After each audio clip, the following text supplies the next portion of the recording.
మనం కూడా ఫోటో తీసి పంపించడం వీడియో తీసి వాళ్ళు లెక్కేసుకుంటారు మొత్తం.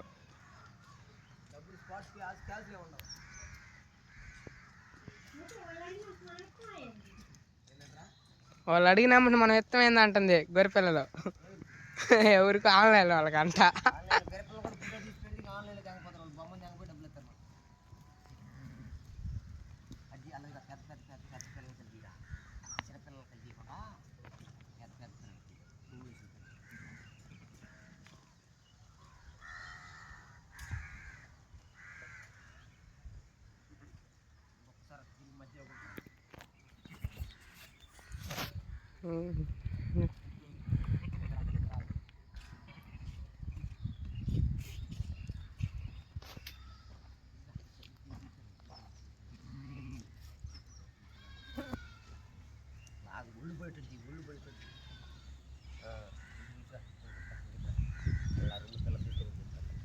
Yeah.